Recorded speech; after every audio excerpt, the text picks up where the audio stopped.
Is the Obama marriage over? Be honest. Ask yourself this question, because it sure as hell looks like it to me. Who am I? I'll tell you who I am. I got two eyes and a mind, and I understand what's going on. And the question is the Obama marriage over? You know, that's the question that's erupting across social media and the various spheres, the blogospheres and the Twitter X sphere, the tabloids, the political circles, after Barack Obama made a jaw-dropping, eyebrow-raising confession of sorts about his relationship with Michelle.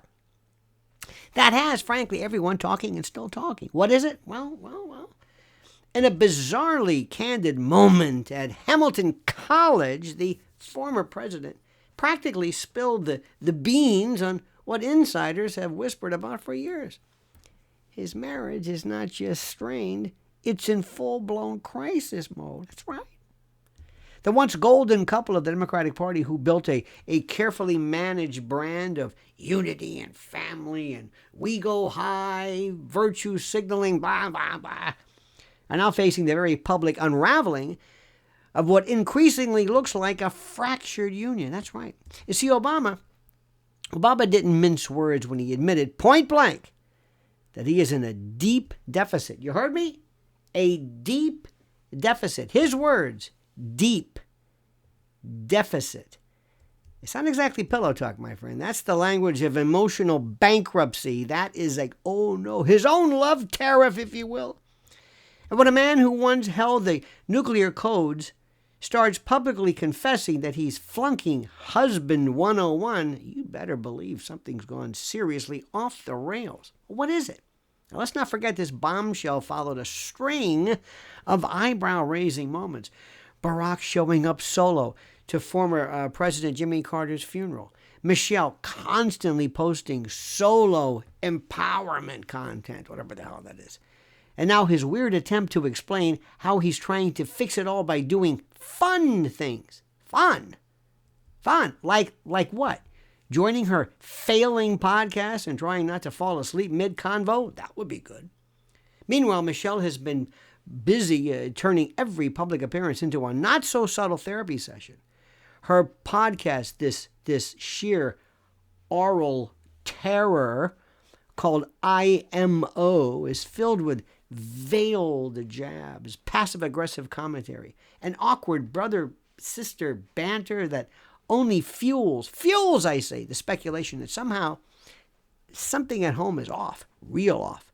It's like watching a real-time documentary of a relationship crumbling beneath the weight of ego and politics and history and maybe even resentment. That's right, because while Obama tries to dig out of this so-called deficit, it seems that Michelle is already emotionally packed and halfway to post-marriage branding mode.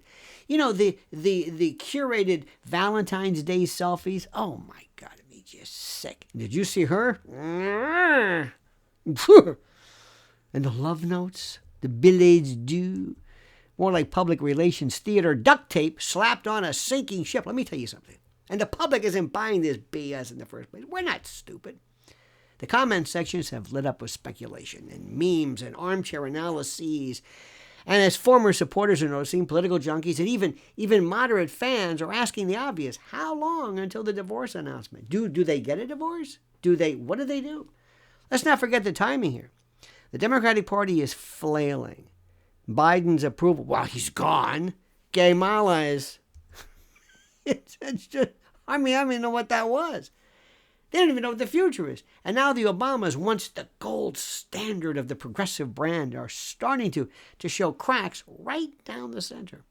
And if their marriage implodes, well, so does the image of liberal unity, of perfect partnerships, of identity-driven idealism. Let me tell you something. The timing couldn't be worse for the Dems, who rely on the Obama name. Well, his name means nothing after that debacle last time.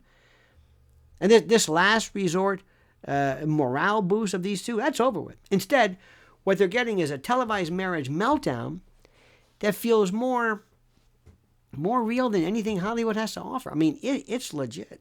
And let's be honest. This isn't just about marriage. It's about power. It's about control. You know, who leads the narrative, who writes the narrative. Barack's confession wasn't just a sad slip.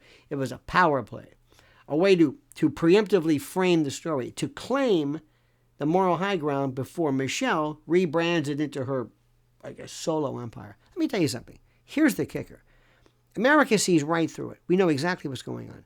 We see the forced smiles. We see this phoniness, this contrived plastic mien, the distant body language, the passive-aggressive broadcasting, all this nonsense. We watched as Barack slowly faded into irrelevance while Michelle all of a sudden tested the waters of Hollywood stardom and streaming deals and influencer clout, even though nobody's listening to this crap.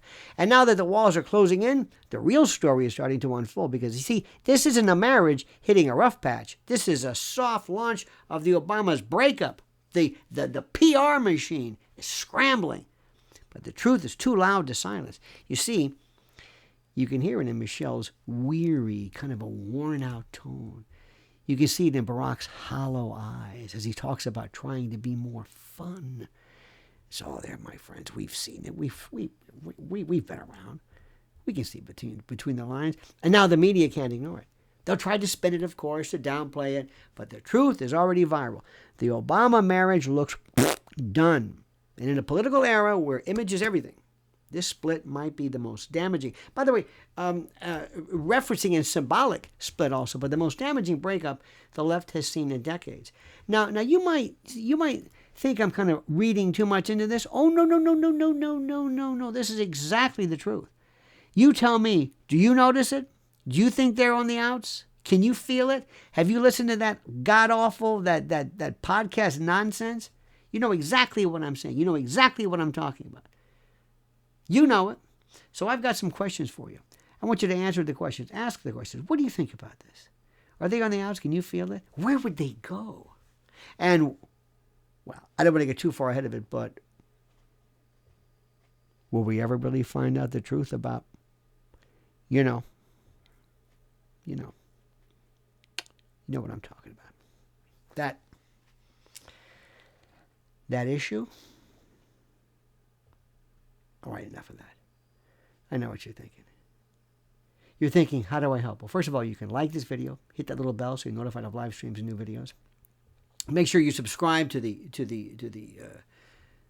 podcast, or that podcast, the YouTube here, which is important because 87% of the people who actually watch don't subscribe. Can you believe that?